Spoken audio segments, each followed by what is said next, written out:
കൂരിരുൾ കറപൂണ്ട തലയോടിടം എന്നെ രക്തത്താൽ വാങ്ങിയ അൻപിന്നിടം ക്രൂശിലേക്കെന്നെ നയിച്ചാലും അത് ക്രൂശിതൻ സ്നേഹം ചൊരിഞ്ഞ ഇടം ക്രൂരതയിൻ പർവ്വം ഉയർന്ന ഇടം അത് കൂരിരുൾ കറപൂണ്ട തലയോടിടം എന്നെ രക്തത്താൽ വാങ്ങിയ അൻപിന്നിടം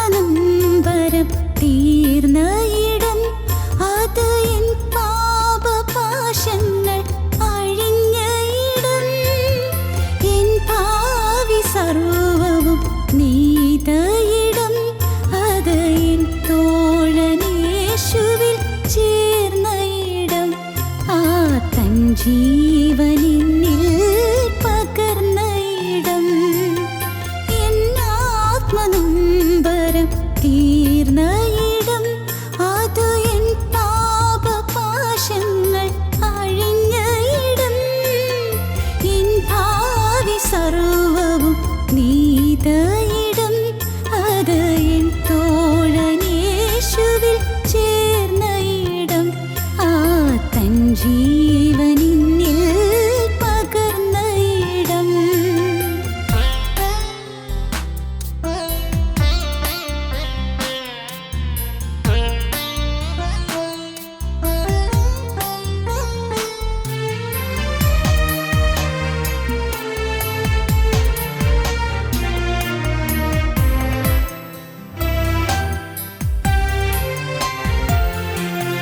നീതിവൻ വിജയം വരിച്ച ഇടം അത് സാത്താന്യ വിഷമുള്ളൊടിഞ്ഞ ഇടം നിത്യരക്ഷാവേല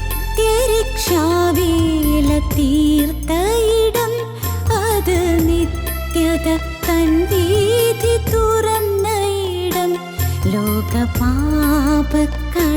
തീർത്ത കൃപയിന്നിടം നീതിവൻ വിജയം വരിച്ച ഇടം അത് സാത്താന്യ വിഷമുള്ളൊടിഞ്ഞ ഇടം നിത്യരക്ഷാവേല തീർത്ത ഇടം അത് നിത്യത തൻ വീഥി തുറന്ന ഇടം ലോകപാപക്കടം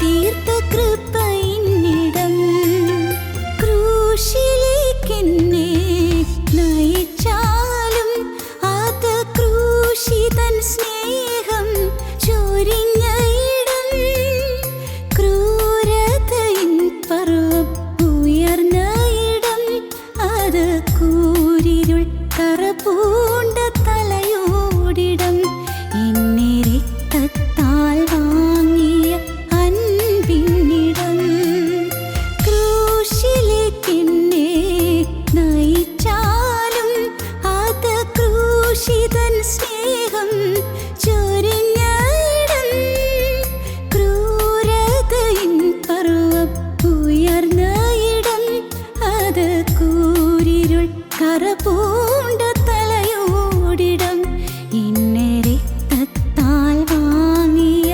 അൻപിന്നിടം ഞങ്ങളും ക്രൂശിക്കപ്പെട്ട ക്രിസ്തുവിനെ പ്രസംഗിക്കുന്നു. ദൈവ തിരുനാമത്തിന് മഹത്വം ഉണ്ടാകട്ടെ. സദൃശവാക്യങ്ങളുടെ പുസ്തകം 24-ാം അധ്യായം 11-12 വാക്യങ്ങൾ നമുക്ക് കേൾക്കാം. മരണത്തിന് കൊണ്ടുപോകുന്നവരെ വിടുവിക്കുക, കൊലയ്ക്കായി വിറച്ചു ചെല്ലുന്നവരെ രക്ഷിപ്പാൻ നോക്കുക. ഞങ്ങൾ അറിഞ്ഞില്ലല്ലോ എന്ന് നീ പറഞ്ഞാൽ ഹൃദയങ്ങളെ തൂക്കി നോക്കുന്നവൻ ഗ്രഹിക്കുകയില്ലയോ? നിൻ്റെ പ്രാണനെ കാക്കുന്നവൻ അറിയുകയില്ലയോ? അവൻ മനുഷ്യന് പ്രവർത്തിക്ക് തക്കവണ്ണം പകരം കൊടുക്കയില്ലയോ? ജ്ഞാനിയായ ശലോമോൻ 3 ഗ്രന്ഥങ്ങളാണ് എഴുതിയിട്ടുള്ളത്. സദൃശവാക്യങ്ങൾ, സഭാപ്രസംഗി, ഉത്തമഗീതം. മനുഷ്യ ജീവിതത്തിൻ്റെ പ്രായോഗിക തലങ്ങളിൽ ദൈനംദിന ജീവിതത്തിൽ അനുവർത്തിക്കേണ്ടതായ കാര്യങ്ങൾ എന്തെല്ലാമെന്നും എങ്ങനെയെല്ലാമെന്നും വ്യക്തമായി നല്ല സാന്മാർഗികമായ സാരോപദേശം നൽകുന്ന പുസ്തകമാണ് സദൃശവാക്യങ്ങളുടെ പുസ്തകം. ഈ പുസ്തകത്തിൽ ശലോമോൻ വ്യക്തമായി ഒരു കാര്യം പറയുകയാണ്. മരണത്തിന് കൊണ്ടുപോകുന്നവരെ വിടുവിക്കുക, കൊലയ്ക്കായി വിറച്ചു ചെല്ലുന്നവരെ രക്ഷിപ്പാൻ നോക്കുക. മരണത്തിനായി വിധിക്കപ്പെട്ട് കൊല്ലുവാനായി കൊണ്ടുപോകുന്നവരെ രക്ഷിക്കുക എന്ന ഏറ്റവും ശ്രേഷ്ഠമേറിയ ഔദ്യോഗിക കൃത്യം നിർവഹിക്കുക എന്നാണ് ജ്ഞാനിയായ ശലോമോൻ ഇവിടെ പറയുന്നത്. കൊല്ലാൻ പിടിച്ചുകൊണ്ടു പോകുന്നു, മരിക്കാൻ വിധിക്കപ്പെട്ട് പോകുന്നു. കൊല്ലുവാൻ കൊണ്ടുപോകുന്നവരെ, മരണത്തിനായി വിധിക്കപ്പെട്ടു പോകുന്നവരെ രക്ഷിക്കുക, അവരെ വിടുവിക്കുക, അവരുടെ പ്രാണൻ രക്ഷിക്കാൻ നോക്കുക എന്ന്. അങ്ങനെ ചെയ്താൽ ദൈവം അത് കാണും. അത് ചെയ്തില്ലെങ്കിലും ദൈവം അത് നോക്കുകയും ദൈവം നിന്നോട് ചോദിക്കുകയും ചെയ്യും.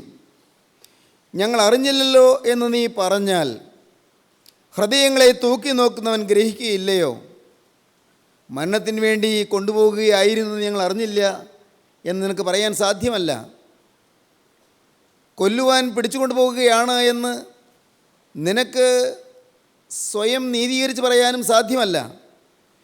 ഞങ്ങളറിഞ്ഞില്ലല്ലോ എന്ന് നീ പറഞ്ഞാൽ ഹൃദയങ്ങളെ തൂക്കി നോക്കുന്നവൻ ഗ്രഹിക്കുകയില്ലയോ? നിൻ്റെ പ്രാണനെ കാക്കുന്നവൻ അറിയുകയില്ലയോ? അവൻ മനുഷ്യന് പ്രവർത്തിക്കുക തക്കവണ്ണം പകരം കൊടുക്കുകയില്ലയോ?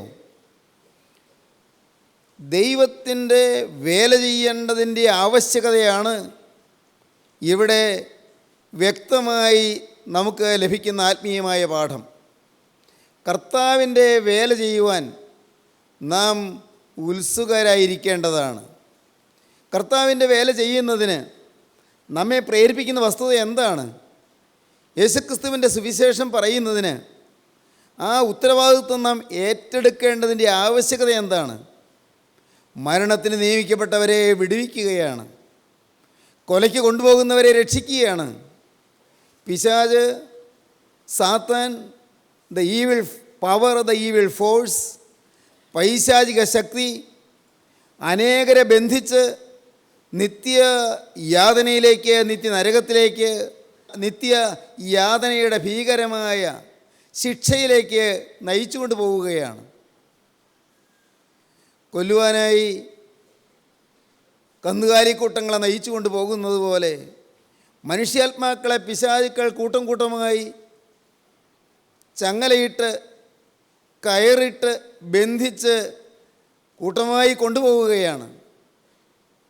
കൊണ്ടുപോയി നശിപ്പിക്കുന്നത് നിത്യനരകത്തിലാണ്, നിത്യദണ്ഡനത്തിലാണ്. മരണത്തിന് നിയമിക്കപ്പെട്ടവരെ നീ വിടുവിക്കണം, കൊലയ്ക്ക് വേണ്ടി കൊണ്ടുപോകുന്നവരെ നീ രക്ഷിക്കണം, നീ മോചിപ്പിക്കണം. മരണത്തിന് കൊണ്ടുപോകുന്നവരെ വിടുവിക്കുക, കൊലയ്ക്കായി വിറച്ചു ചെല്ലുന്നവരെ രക്ഷിപ്പാൻ നോക്കുക.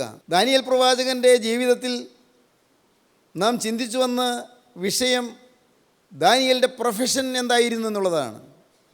ബുദ്ധിമാന്മാർ ആകാശമണ്ഡലത്തിൻ്റെ പ്രഭ പോലെയും പലരെയും നീതിയിലേക്ക് തിരിക്കുന്നവർ നക്ഷത്രങ്ങളെപ്പോലെയും എന്നുമെന്നേക്കും പ്രകാശിക്കും. ആകാശമണ്ഡലത്തിൻ്റെ പ്രഭ പോലെ പ്രകാശിക്കണമെങ്കിൽ പലരെയും നീതിയിലേക്ക് തിരിക്കണം. നക്ഷത്രങ്ങൾ കെട്ടുപോവുകയില്ല. നക്ഷത്രങ്ങൾക്ക് സ്വയം പ്രകാശ ശക്തിയുണ്ട്. സ്വയം പ്രകാശ ശക്തിയുള്ള നക്ഷത്രങ്ങൾ പോലെ നാം ശോഭിക്കണമെങ്കിൽ, നിത്യതയിൽ നാം പ്രശോഭിതരായി നിൽക്കണമെങ്കിൽ, ദൈവസന്നിധിയിൽ നമുക്ക് പ്രതിഫലം ലഭിക്കണമെങ്കിൽ, ദൈവം നമ്മുടെ ജീവിതത്തെ അനുഗ്രഹിക്കണമെങ്കിൽ, നമ്മുടെ തലമുറകളെ അനുഗ്രഹിക്കണമെങ്കിൽ നാം ദൈവത്തിൻ്റെ വേല ചെയ്യുന്നവരായി തീരണം, അനേകരെ നീതിയിലേക്ക് തിരിക്കണം. മരണത്തിനു വേണ്ടി പിശാച് നയിച്ചു കൊണ്ട് പോകുന്നത് ഞാൻ പറഞ്ഞല്ലോ. നാശത്തിന് വേണ്ടി പിശാച് നയിച്ചു കൊണ്ട് പോവുകയാണ്.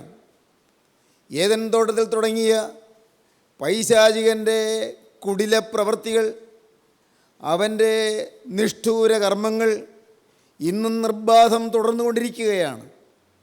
അനേകർ നാശത്തിലേക്ക് ഒഴുകിക്കൊണ്ടിരിക്കുകയാണ്. വേദപുസ്തകം പറയും, പ്രവാചകന്മാർ പറയും, യെഹെസ്കേൽ 3:33 പ്രവാചകൻ ആവർത്തിച്ച് പറയും, ഞാൻ ദുഷ്ടനോട് ദുഷ്ട നീ മരിക്കുമെന്ന് ഞാൻ കൽപ്പിക്കുമ്പോൾ നീ അവനെ ഓർമ്മപ്പെടുത്തിയില്ലെങ്കിൽ ദുഷ്ടൻ തൻ്റെ അകൃത്യത്തിൽ മരിക്കും, അവൻ്റെ രക്തമോ ഞാൻ നിന്നോട് ചോദിക്കും. നീ അവനെ ഓർമ്മപ്പെടുത്തിയിട്ടും അവൻ തൻ്റെ ദുഷ്ടത വിട്ട് തിരിയുന്നില്ലെങ്കിൽ അവൻ തൻ്റെ അകൃത്യത്തിൽ മരിക്കും, പക്ഷേ നീയോ നിൻ്റെ പ്രാണനെ രക്ഷിച്ചിരിക്കുന്നു. യെഹെസ്കേൽ പ്രവാചകൻ്റെ പുസ്തകം 3-ാം അധ്യായത്തിൽ നാം അങ്ങനെയാണ് കാണുന്നത്. 17-ാം വാക്യം മുതൽ, ഞാൻ ദുഷ്ടനോട് നീ മരിക്കും എന്ന് കൽപ്പിക്കുമ്പോൾ നീ അവനെ ഓർമ്മിപ്പിക്കുകയോ ദുഷ്ടനെ ജീവനോടെ രക്ഷിക്കേണ്ടതിന് അവൻ തന്നെ ദുർമാർഗം വിടുവാൻ അവനെ ഓർപ്പിച്ചുകൊണ്ടും ഒന്നും പറയുകയോ ചെയ്യാഞ്ഞാൽ ദുഷ്ടൻ തൻ്റെ അകൃത്യത്തിൽ മരിക്കും, അവൻ്റെ രക്തമോ ഞാൻ നിന്നോട് ചോദിക്കും. എന്നാൽ നീ ദുഷ്ടനെ ഓർമ്മിപ്പിച്ചിട്ടും അവൻ തൻ്റെ ദുഷ്ടതയും ദുർമാർഗവും വിട്ട് തിരിയുന്നില്ലെങ്കിൽ അവൻ തൻ്റെ അകൃത്യത്തിൽ മരിക്കും, നീയോ നിൻ്റെ പ്രാണനെ രക്ഷിച്ചിരിക്കുന്നു. 33-ാം അധ്യായത്തിൽ യെഹെസ്കേൽ ഇത് തന്നെ പറയും, മനുഷ്യപുത്ര, ഞാൻ നിന്നെ ഇസ്രായേൽ ഗൃഹത്തിന് കാവൽക്കാരനാക്കി വച്ചിരിക്കുന്നു. നീ എൻ്റെ വായിൽ നിന്ന് വചനം കേട്ട് ജനത്തെ പ്രബോധിപ്പിച്ചു കൊള്ളണം.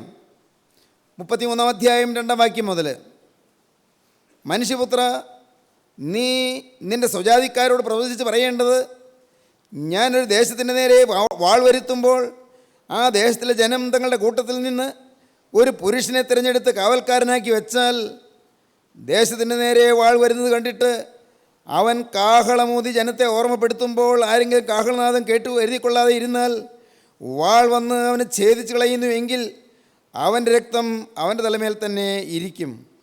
അവൻ കാഹളനാദം കേട്ടിട്ട് കരുതിക്കൊണ്ടില്ല, അവൻ്റെ രക്തം അവൻ്റെ മേൽ തന്നെ ഇരിക്കും.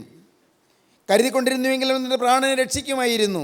എന്നാൽ കാവൽക്കാരൻ വാൾ വരുന്നത് കണ്ടിട്ട് കാഹളം ഊതാതെയും ജനം കരുതിക്കൊള്ളാതെയും ഇരുന്നിട്ട് വാൾ വന്ന് അവരുടെ ഇടയിൽ നിന്ന് ഒരുത്തിനെ ഛേദിച്ച് കളയുന്നുവെങ്കിൽ ഇവൻ തൻ്റെ അകൃത്യ നിമിത്തം ഛേദിക്കപ്പെട്ടു പോയി എങ്കിലും അവൻ്റെ രക്തം ഞാൻ കാവൽക്കാരനോട് ചോദിക്കും.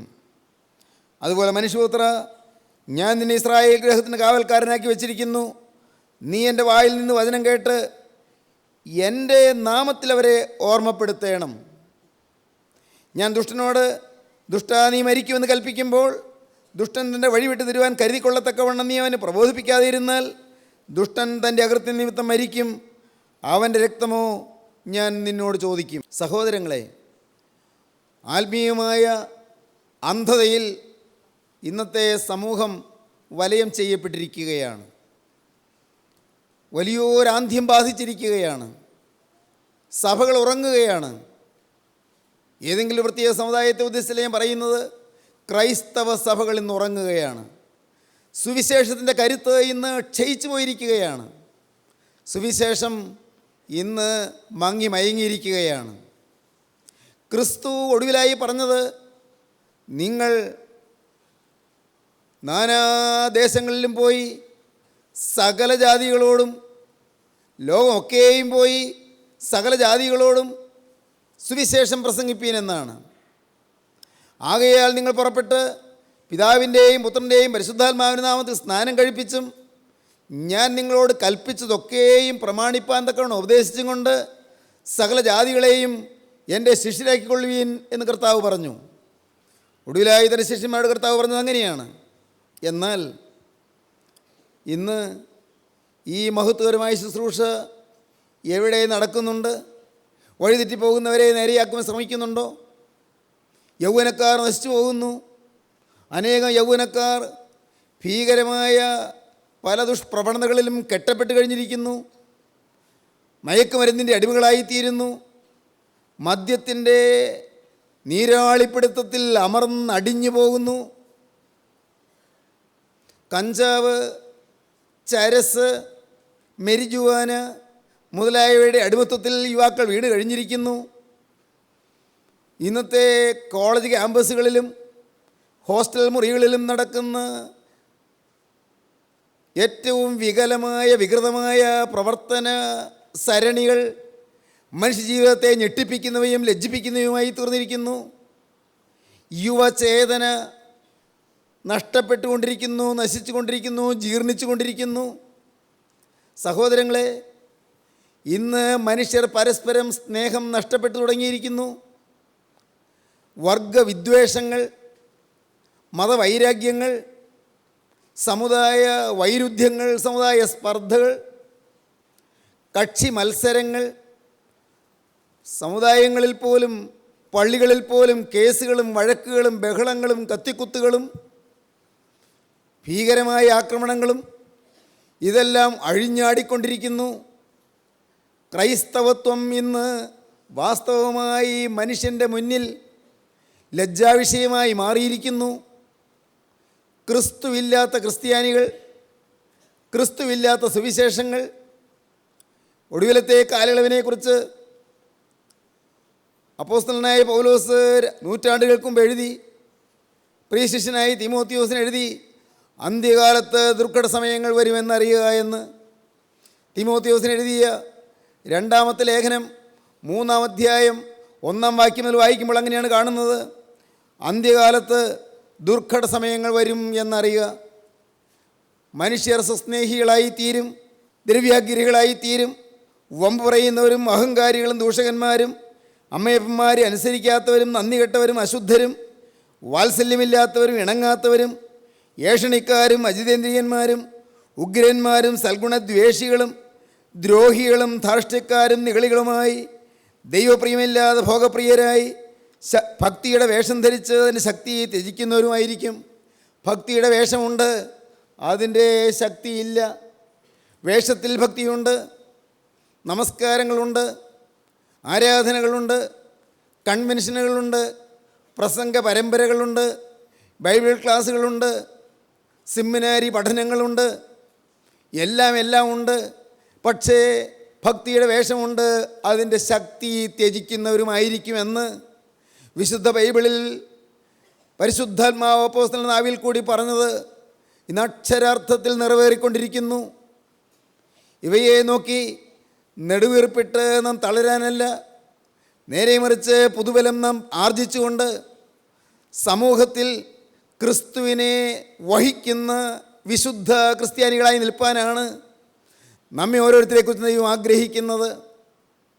നാം വിശുദ്ധരായി നിൽക്കണം, കറ തീർന്നവരായി നിൽക്കണം, ചെളി പുരളാത്തവരായി നിൽക്കണം, വന്നുപോയ ചെളികളും കറകളും ക്രിസ്തുവിൻ്റെ രക്തത്താൽ കഴുകപ്പെട്ടവരായി നിൽക്കണം. അറിഞ്ഞോ അറിയാതെയോ ജീവിതത്തിൽ സംഭവിച്ചു പോയ സകല പാപങ്ങളും ക്ഷമിക്കപ്പെട്ടവരായി, ക്രിസ്തു തരുന്നതായ പാപക്ഷമ അനുഭവിക്കുന്നവരായി, പാപമോചനം അനുഭവിക്കുന്നവരായി, ലക്ഷ്യം സംശുദ്ധമാക്കിക്കൊണ്ട് നിർമ്മലമായ ലാക്കോടുകൂടി നിൽക്കുന്നവരായി നാം തീരണം. അപ്പോസ്തലൻ തീമോത്തിയോസിന് എഴുതി, അന്ത്യകാലത്ത് സുവിശേഷത്തിൻ്റെ പേരിൽ വൃഥാ വാഗ്വാദങ്ങൾ ഉണ്ടാകുമെന്ന്. വാഗ്വാദങ്ങൾ, ഉപദേശ സംബന്ധമായ വിഷയങ്ങളിലുള്ള തർക്ക വിതർക്കങ്ങൾ. എന്തിന് വാഗ്വാദങ്ങൾ, എന്തിന് തർക്കങ്ങൾ? സഭകൾ തമ്മിൽ കലഹിക്കുന്നത് എന്തിന്? സമുദായങ്ങൾ തമ്മിൽ സ്പർദ്ധിക്കുന്നത് എന്തിന്? മതങ്ങൾ തമ്മിൽ വൈരുദ്ധ്യം പുലർത്തുന്നത് എന്തിന്? മനുഷ്യൻ മനുഷ്യനായി ജീവിക്കരുതോ? മനുഷ്യൻ മനുഷ്യനായി ജീവിക്കുന്നത് എത്രയോ ശ്രേഷ്ഠമായൊരു കാര്യമാണ്. ഞാനൊരിക്കൽ പാടിയത് നിങ്ങൾ ഓർക്കുമോ? വളരെ ശ്രേഷ്ഠനായ മലയാള മഹാകവിയായ പാലാ നാരായണൻ നായർ എഴുതിയ സുന്ദരമായൊരു കവിത. കേരളം വളരുന്നു എന്നാണ് ആ ശ്രേഷ്ഠനായ കവി എഴുതിയത്. കേരളം വളരുന്നു. എങ്ങനെയാണ് കേരളം വളരുന്നത്? കേരളത്തിലെ ആളുകൾ വിദേശങ്ങളിലെല്ലാം പോയി ജോലി ചെയ്യുന്നതിൽ കൂടിയല്ല കേരളം വളരുന്നത്. കേരളത്തിലുള്ളവർ വിദേശത്ത് നിന്ന് പണം സംഭരിക്കുന്നതിൽ കൂടിയല്ല കേരളം വളരുന്നത്. കേരളം എങ്ങനെയാണ് വളരുന്നത്? നമ്മുടെ ഈ കൊച്ചു മലയാള നാട് എങ്ങനെ വളരും? എങ്ങനെയാണ് വളരുന്നത്? കേരളം വളരുന്നു പശ്ചിമഘട്ടങ്ങളെ കേറിയും കടന്നും ചെന്നന്യമാം രാജ്യങ്ങളിൽ. കേരവും മന്ദാരവും പൂകവും പുന്നാകവും കേവലം ചുവടൊത്തു നിൽക്കും ഈ മലനാട്ടിൽ. ഹിന്ദുവും മുസൽമാനും ക്രിസ്ത്യനും യഹൂദനും ഒന്നുപോൽ പുലരുന്നതെത്രയോ ശബ്ദമായി. കേരളം വളരുന്നു പശ്ചിമഘട്ടങ്ങളെ കേറിയും കടന്നും ചെന്നന്യമം രാജ്യങ്ങളിൽ. കേരളം വളരുന്നു പശ്ചിമഘട്ടങ്ങളെ കേറിയും കടന്നും ചെന്നന്യമം രാജ്യങ്ങളിൽ. കേരവും മന്ദാരവും പൂകവും പുന്നാകവും കേവലം ചുവടൊത്തു നിൽക്കും ഈ മലനാട്ടിൽ. ഹിന്ദുവും മുസൽമാനും ക്രിസ്ത്യനും യഹൂദനും ഒന്നുപോൽ പുലരുന്നത് എത്രയോ ശതാബ്ദമായി. പരസ്പര സ്നേഹത്തിൻ്റെ സന്മാതൃക കാണിക്കാനാണ് വാസ്തവത്തിൽ നാം വിളിക്കപ്പെട്ടിരിക്കുന്നത്. അപ്പോസ്തലനായ പൗലോസ് തീമോഥെയോസിന് 2-ാം അധ്യായം 14-ാം വാക്യം ഇങ്ങനെ പറയും: കേൾക്കുന്നവരെ മറിച്ച് കളയുന്നതിനല്ലാതെ ഒന്നിനും കൊള്ളാത്ത വാഗ്വാദം ചെയ്യാതിരിക്കണമെന്ന് കർത്താവിനെ സാക്ഷിയാക്കി അവരെ ഓർമ്മപ്പെടുത്തുക. പ്രിയപ്പെട്ടവരെ, സത്യവചനത്തെ യഥാർത്ഥമായി പ്രസംഗിച്ചുകൊണ്ട് ലജ്ജിപ്പാൻ സംഗതിയില്ലാത്ത വേലക്കാരനായി ദൈവത്തിന് കൊള്ളാവുന്നതിനായി ശ്രമിക്കുക എന്ന് അപ്പോസ്തലൻ ഉപദേശിച്ചു. ഭക്തിവിരുദ്ധമായ വൃഥാലാപങ്ങളെ ഒഴിഞ്ഞിരിക്കുക. ആ വകക്കാർക്ക് അഭക്തി അധികം മുതിർന്നു വരും. അവരുടെ വാക്ക് അർബുദ വ്യാധി പോലെ തിന്നുകൊണ്ടിരിക്കും. ഭക്തിവിരുദ്ധമായ വൃഥാലാപങ്ങൾ, വെറും പറച്ചിലുകൾ, കിഴവിക്കഥകൾ, കെട്ടുകഥകൾ. അന്ത്യകാലത്തെക്കുറിച്ച് അങ്ങനെ പറയും: കെട്ടുകഥകൾ കേൾപ്പാൻ തിരിയുന്ന കാലം വരുമെന്ന്. കെട്ടുകഥകൾ കേട്ടാൽ മതി. പൊട്ടിച്ചിരിപ്പിക്കുന്ന സുവിശേഷ പ്രസംഗങ്ങൾ, നാണിപ്പിക്കുന്ന പ്രസ്താവനകൾ, സമൂഹത്തെ ലജ്ജിപ്പിക്കുന്ന തരത്തിലുള്ളതായ അനേകം വിവരണങ്ങൾ. സഹോദരങ്ങളെ, ഇന്നത്തെ സുവിശേഷ പ്രസംഗങ്ങൾ, സുവിശേഷ പ്രസംഗവേദികൾ, പല സ്ഥലങ്ങളിലും നടക്കുന്ന സുവിശേഷ പ്രസംഗങ്ങൾ സുവിശേഷമില്ലാത്ത പ്രസംഗങ്ങളാണ്. പേരിൽ സുവിശേഷ പ്രസംഗമെന്നും രോഗശാന്തി ശുശ്രൂഷയെന്നും അത്ഭുതങ്ങളെന്നും അടയാളങ്ങളെന്നും എല്ലാം ഉള്ള ലേബലുകൾ കാണും. പക്ഷേ സാധുജനങ്ങളെ മയക്കുകയും അനേകരെ വഴിതെറ്റിക്കുകയും ചെയ്യുന്ന ഉപദേശ പിശകുകളെ പറഞ്ഞുകൊണ്ട് അനേകരുടെ ഹൃദയത്തെ മറിച്ച് കളയുന്ന വാഗ്വാദങ്ങളും കെട്ടുകഥകളും കിഴവിക്കഥകളും പറഞ്ഞ് സാധുക്കളെ അപസഞ്ചാരത്തിലേക്ക് നയിക്കുന്ന പ്രസംഗങ്ങളാണിന്ന് നടക്കുന്നത്. എന്നാൽ വചനമെന്ത് പറയുന്നു? മരണത്തിന് നിയമിക്കപ്പെട്ടവരെ വിടുവിക്കാൻ ശ്രമിക്കുക എന്ന്. മരണത്തിന് കൊണ്ടുപോകുന്നവരെ വിടുവിക്കുക, കൊലയ്ക്കായി വിറച്ചു ചെല്ലുന്നവരെ രക്ഷിപ്പാൻ നോക്കുക. ഞങ്ങൾ അറിഞ്ഞില്ലല്ലോ എന്ന് നീ പറഞ്ഞാൽ ഹൃദയങ്ങളെ തൂക്കി നോക്കുന്നവൻ ഗ്രഹിക്കുകയില്ലയോ? നിന്റെ പ്രാണനെ കാക്കുന്നവൻ അറിയുകയില്ലയോ? അവൻ മനുഷ്യൻ്റെ പ്രവൃത്തിക്ക് തക്കവണ്ണം പകരം കൊടുക്കുകയില്ലയോ? ഞാൻ കഴിഞ്ഞ ദിവസം ഒരു പുസ്തകത്തിൽ വായിച്ചു, ഫിലിപ്പൈൻസ് ദ്വീപിൽ, ഏതോ ഒരു ചെറിയ ദ്വീപിൽ ഒരു ഭരണാധികാരി, ഗവർണർ, ഒരു യുദ്ധത്തെ തുടർന്ന് രാജ്യദ്രോഹം ചുമത്തപ്പെട്ടു. അദ്ദേഹം രാജ്യദ്രോഹിയാണെന്ന് മുദ്രകുത്തപ്പെട്ടു. ഭരണം പിടിച്ചെടുത്ത ആ അധികാരവർഗം അദ്ദേഹത്തെ കൊല്ലുവാൻ വിധിച്ചു. അദ്ദേഹത്തെ കൊല്ലുന്നതിന് തീരുമാനിച്ചു, വിധി പുറപ്പെടുവിച്ചു. അദ്ദേഹം ജയിലിൽ കിടക്കുകയാണ്. അദ്ദേഹം പക്ഷേ നീതിമാനായ ഒരു ഭരണാധികാരിയായിരുന്നു. വളരെ നിഷ്കളങ്കനായ ഒരു ഭരണാധികാരിയായിരുന്നു. രാഷ്ട്രത്തിന് നന്മ ചെയ്ത ഒരു നല്ല ജനനേതാവായിരുന്നു. ഭരണഭാരം പുതുതായിട്ട് ഏറ്റെടുത്തവർ അദ്ദേഹത്തെ കൊല്ലുവാൻ തീരുമാനിച്ചെങ്കിലും ആ ഭരണഭാരത്തിൻ്റെ നേതൃത്വത്തിലുള്ള ഒരാൾ ഇദ്ദേഹം വധിക്കപ്പെടേണ്ട ആവശ്യമില്ലാത്ത ആളാണെന്ന് മനസ്സിലാക്കി. ഈ ഗവർണറെ കൊല്ലണ്ട എന്ന് അദ്ദേഹം തീരുമാനിച്ചു. അദ്ദേഹം വിധി പുറപ്പെടുവിച്ചു. ഒരു ഉയർന്ന ഭരണാധികാരിയെ ആ വിധി ഫലമേൽപ്പിച്ചു. അദ്ദേഹം തടവറയിൽ നിന്ന് വിടുവിക്കണമെന്ന്. പക്ഷേ ഈ ഉത്തരവ് കിട്ടിയ ആൾ അത് കൊണ്ടുപോയി കൊടുക്കേണ്ട സമയത്ത് കൊണ്ടുപോയി കൊടുത്തില്ല. കാരണം അദ്ദേഹത്തിന് കൊല്ലുന്നതിന് വിധിക്കപ്പെട്ടിരിക്കുന്ന ആ ഗവർണറെക്കുറിച്ച് പകയുണ്ടായിരുന്നു, വിദ്വേഷമുണ്ടായിരുന്നു. ലഭിച്ച ഉത്തരവ്, ഗവൺമെൻറ് ഉത്തരവ് തക്ക സമയത്ത് കൊണ്ടുപോയി കൊടുത്താൽ മതിയായിരുന്നു. കൊടുത്തില്ല. അദ്ദേഹം അത് അദ്ദേഹത്തിൻ്റെ സേഫിൽ വെച്ച് പൂട്ടി. ആ ഉത്തരവ് പുറത്ത് കാണിച്ചില്ല. ഫലമോ ഈ നിരപരാധിയായ ഗവർണർ കൊല്ലപ്പെട്ടു.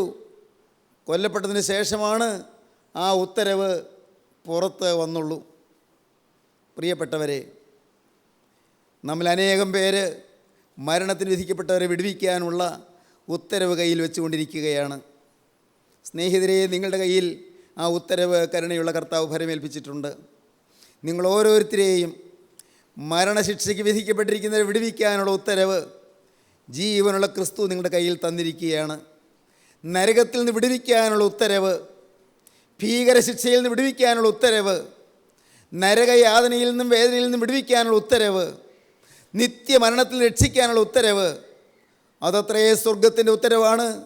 പ്രിയപ്പെട്ടവരെ, നിങ്ങളുടെ കയ്യിലിരിക്കുന്നത് നിങ്ങൾ പൂട്ടിവെക്കരുത്, നിങ്ങൾ അടച്ചു വയ്ക്കരുത്. നിങ്ങൾ പുറപ്പെടുവീൻ, നിങ്ങൾ യേശുവിൻ്റെ നാമത്തിൽ പുറപ്പെടുവീൻ.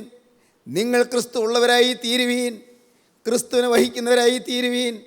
ക്രിസ്തുവിൻ്റെ ജീവൻ നിങ്ങളിൽ തുടിക്കട്ടെ, ക്രിസ്തുവിൻ്റെ ചൈതന്യം നിങ്ങളിൽ വിളങ്ങട്ടെ, ക്രിസ്തുവിൻ്റെ സ്വഭാവം നിങ്ങളിൽ പരിലസിക്കട്ടെ, ക്രിസ്തുവിൻ്റെ സ്നേഹം നിങ്ങളിൽ പ്രതിബിംബിക്കട്ടെ, ക്രിസ്തുവിൻ്റെ ആളത്വം നിങ്ങളിൽ ഛായയായി പ്രാപിക്കുന്ന മഹാഭാഗ്യം സംപ്രാപ്തമാകട്ടെ, ക്രിസ്തു നിങ്ങളിൽ സന്തോഷിക്കട്ടെ, ക്രിസ്തുവിൻ്റെ വേലക്കാരായി തീരുക. ലജ്ജിപ്പാൻ സംഗതിയില്ലാത്ത വേലക്കാരായി നിൽപ്പാൻ ശ്രമിക്കുക എന്ന് അപ്പോസ്തലൻ പറഞ്ഞു. നമുക്കൊന്ന് ശ്രമിക്കാം, നമ്മെ തന്നെ സമർപ്പിക്കാം, ക്രിസ്തുവിൻ്റെ വേലക്കാരാകാം. ബുദ്ധിമാന്മാർ ആകാശമണ്ഡലത്തിൻ്റെ പ്രഭ പോലെയും പലരെയും നീതിയിലേക്ക് തിരിക്കുന്ന നക്ഷത്രങ്ങളെ പോലെയും പ്രകാശിക്കും. നമുക്കും നിത്യതയിൽ പ്രകാശിക്കാം, ദൈവസന്നിധിയിൽ നിന്ന് പ്രതിഫലം പ്രാപിക്കാം, നമ്മെ തന്നെ സമർപ്പിക്കാം. നമുക്ക് പ്രാർത്ഥിക്കാം. കാരുണ്യവാനായ ഞങ്ങളുടെ സ്വർഗീയ പിതാവേ, ഈ നല്ല സമയത്തിനായി ഞങ്ങൾ നിന്നെ സ്തുതിക്കുന്നു.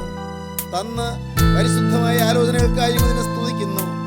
വേല ചെയ്യാനുള്ള ഉത്തരവാദിത്വം ഞങ്ങളുടെ മേലോട് നിക്ഷേപിച്ചതിനായി ഞങ്ങൾ നിന്നെ സ്തുതിക്കുന്നു. വേലക്കാരാകാൻ ഞങ്ങൾ വിളിച്ചതിനായി ഞങ്ങൾ നിന്നെ സ്തുതിക്കുന്നു. നാഥാദിന് സാക്ഷികളാകാൻ ഞങ്ങളെ ക്ഷണിച്ചതിനായി ഞങ്ങൾ നിന്നെ സ്തുതിക്കുന്നു. കർത്താവേ, ഞങ്ങളെല്ലാവരെയും അനുഗ്രഹിക്കണമേ. വചനം കേട്ട എല്ലാവർക്കും പുതിയ പ്രകാശവും പുതിയ പ്രതീക്ഷയും പുതിയ പ്രത്യാശയും നൽകണമേ. പുതിയ സമാധാനത്തിലേക്ക് നയിക്കണമേ.